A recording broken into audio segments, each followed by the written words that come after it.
Everyone, ready for a deep dive into unlocking some serious inner power? Sounds intense. It is, but in a good way.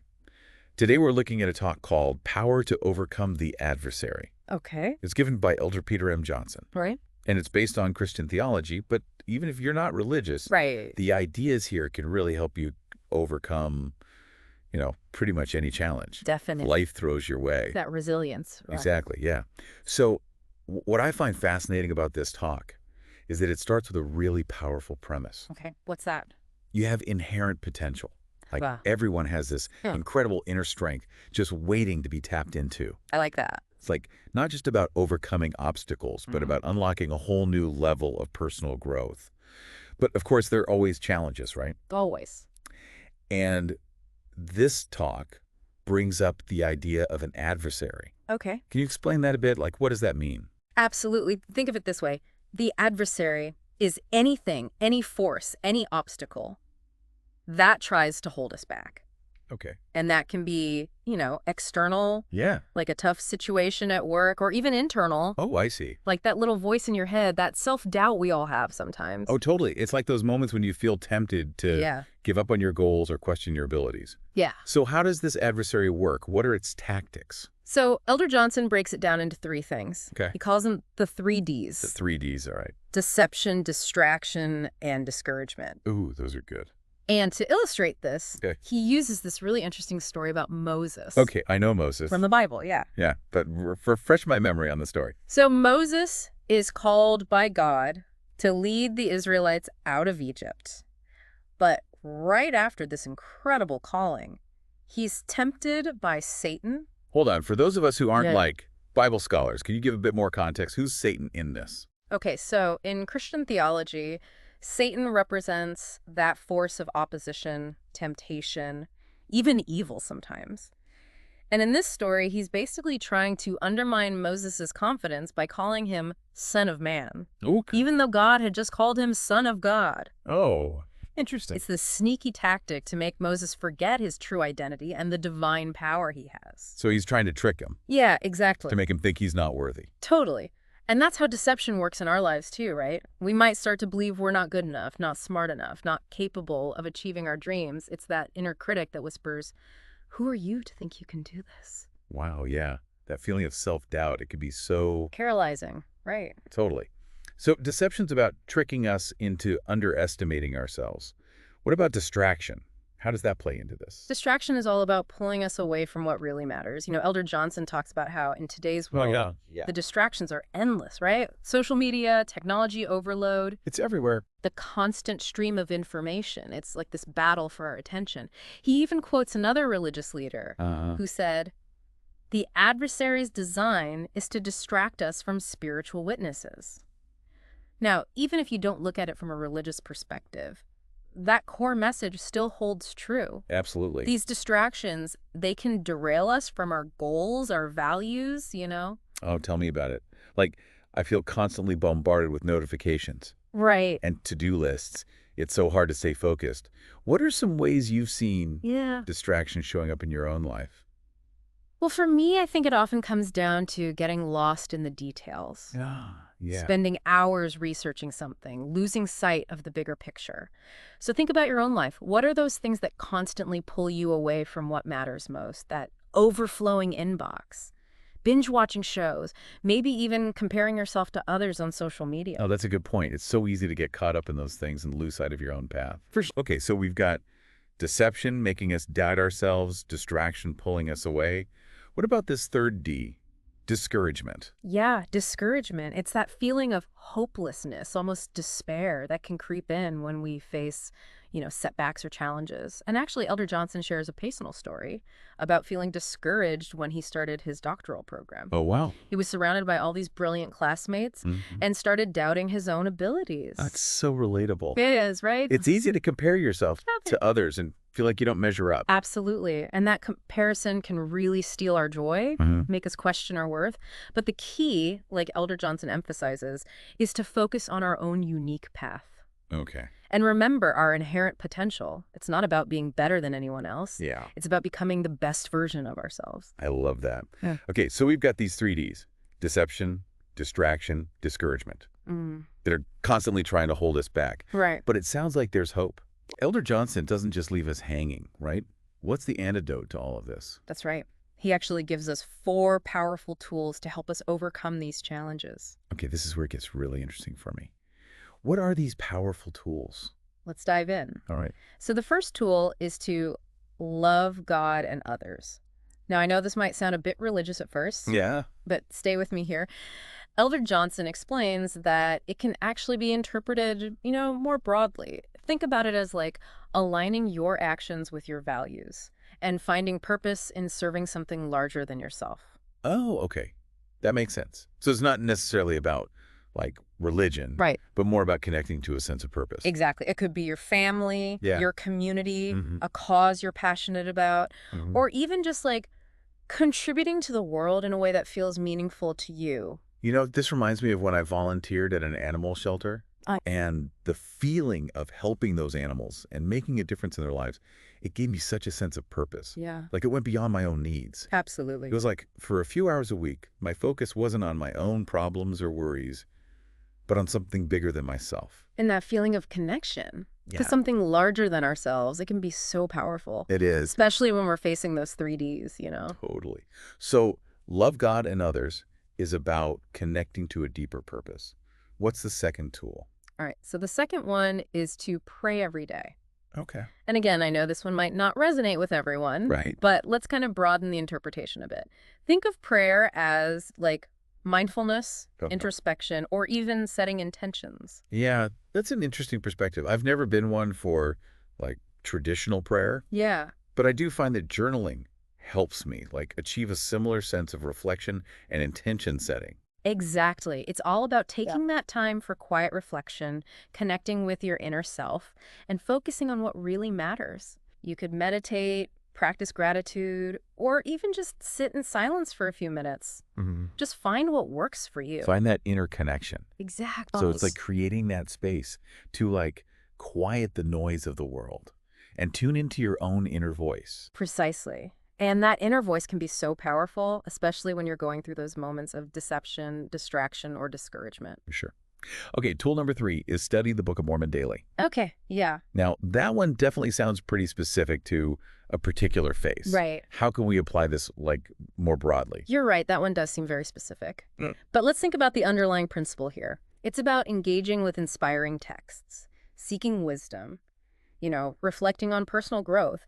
So instead of the Book of Mormon, it could be any book that elevates your mind, Really? challenges your thinking, provides you with a fresh perspective. So, like, anything from classic literature to self-help books to even, like, biographies of inspiring individuals. For sure. It's about continuous learning and seeking knowledge that can help you navigate life's challenges. Exactly. And that doesn't have to mean reading for hours every day.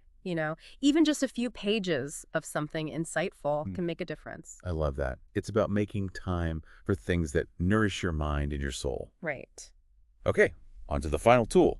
Yeah. Partake of the sacrament weekly. No, right. I'm guessing this one also has a more universal application. You got it. Think about the essence of this practice. It's really about self-reflection, renewal, and recommitting to your values and your goals. So instead of a religious ritual, it's about creating our own ritual. Yes. For self-assessment Wow. and recommitment. Maybe it's like a weekly journaling session where you reflect on your progress and identify areas for growth. Yeah. Or maybe a quiet walk in nature to just reconnect with yourself and your goals. Those are great examples. The key is to just find what works for you and create that dedicated time to step back, evaluate, and make any necessary adjustments to stay on track. So we've got these 4 powerful tools. Connecting to a deeper purpose, Mm-hmm. practicing mindfulness and introspection, engaging in continuous learning, and creating rituals for self-reflection. It's like a toolkit for resilience. It is. And what I find so compelling about Elder Johnson's approach is that he ties these seemingly simple practices Yeah. to a powerful promise. Okay. He says that by consistently applying these tools, we gain the strength to overcome those 3Ds, Yeah. deception, distraction, and discouragement. It's like a recipe for inner strength. By nurturing our connection to something larger than ourselves, Right. cultivating mindfulness, engaging in continuous learning, and making time for regular self-reflection, we build up that resilience to face challenges head-on. And ultimately, he emphasizes that this process leads to a deeper understanding of our own potential. Like, we start to see ourselves not just as we are now, but as we can become. Okay, that all sounds great in theory. Yeah. But how does this actually play out in real life? Yeah. Can you give us some concrete examples of how someone might use these tools to navigate, like, everyday challenges? Absolutely. Let's say, for example, someone is feeling stuck in a career that no longer aligns with their values. Okay. They're feeling that deception, telling themselves they're too old to switch careers or that they don't have the right skills. They're doubting their potential Exactly. and getting caught in that, like, negative self-talk. Yes. So what would applying the first tool, love God and others, Okay. or connecting to a deeper purpose look like in this situation? Well, instead of focusing on their perceived limitations, they could ask themselves, what kind of work would allow me to use my talents to make a positive impact on the world? That shifts their focus from fear and self-doubt to purpose and contribution. Oh, I see. So instead of, I'm not qualified for this, Yeah. it becomes, how can I use my skills to serve others? Exactly. It's about connecting their career aspirations to a sense of purpose that extends beyond themselves. Now, let's say they're also battling distraction. They're constantly browsing job boards, feeling overwhelmed by the options, and just getting nowhere. It's easy to get lost in that, like, sea of information and lose sight of what you really want. It is. And this is where that second tool, pray every day, comes in. Instead of frantically searching, they could take some time each day to quiet their mind, reflect on their ideal career path, and visualize themselves succeeding in that new role. That's such a good point. It's about being intentional. Yes. And creating space for clarity amidst all the chaos. Exactly. But even with clarity and purpose, there's still that potential for discouragement, right? Oh, absolutely. They might start comparing themselves to others who seem more successful, further along in their careers. And that can lead to feeling inadequate. Yeah, comparison, it's tough. It is. It really is the thief of joy. So how can that third tool, study the Book of Mormon daily or engaging with, any inspiring text, help with this? Well, reading about others who have overcome adversity can provide, hope and motivation. It reminds us that challenges are a part of the journey. We're not alone in facing them. So they could seek out stories of people who've made successful career transitions later in life, or find inspiration in biographies of individuals who, overcame obstacles to achieve their dreams. That's like finding those role models who show us that it's possible. Yeah. Even when it feels challenging. Exactly. And finally, let's say this person is struggling to stay committed to their job search. Okay. They're starting to lose momentum, fall back into old patterns. It's so easy to get discouraged when the results don't come immediately. It is. So how can that fourth tool partake of the sacrament weekly, which we've kind of reframed as creating rituals for self-reflection, help with this? Well, they could set aside time each week to assess their progress, celebrate their wins no matter how small, and identify any areas where they need to, refocus their efforts. It's about creating that structure and accountability to keep moving forward. Like a weekly check-in to stay aligned with your goals and make any necessary adjustments. Precisely.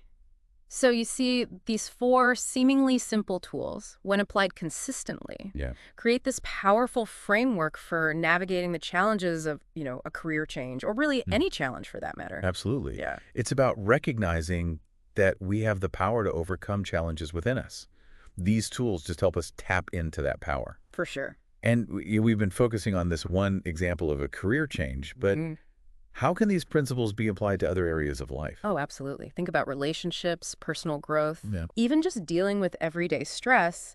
These tools can be so helpful. I was just thinking that. Whether it's relationships, personal growth, even just, like you said, everyday stress, these tools could really make a difference. Totally. Let's say someone is struggling with self-doubt in a new relationship. Oh, yeah. Right. That feeling of deception might tell them, they're not worthy of love, or that the relationship is doomed to fail. Oof. Yeah, that's a tough one. It's so easy to let those insecurities take over. Especially in a new relationship. How could they use these tools in that situation? Well, applying that first tool, love God and others, or connecting to a deeper purpose, could involve focusing on building a strong foundation of love and trust with their partner. You know, it's about shifting the focus from their own insecurities to nurturing the relationship itself. So instead of questioning their worthiness, Yeah. they focus on being a loving Yes. and supportive partner. Exactly. And when it comes to distraction, maybe they're constantly checking their phone, comparing their relationship to others on social media. Or letting work stress bleed into their personal life, Yeah. Practicing that second tool, pray every day, in whatever form works for them, could help them create space for presence and connection with their partner.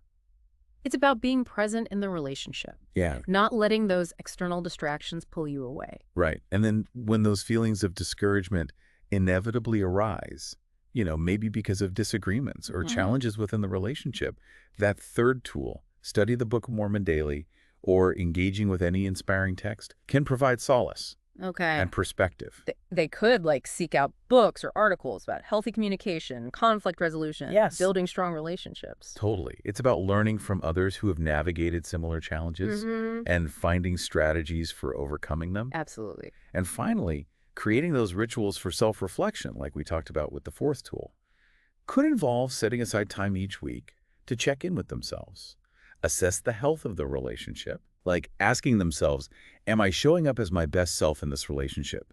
Yeah. What's working well? What could we improve on? Exactly. It's that intentional effort to nurture and grow the relationship, even amidst challenges. And those same principles can be applied to any area of life, whether you're facing challenges with your health, finances, or personal growth.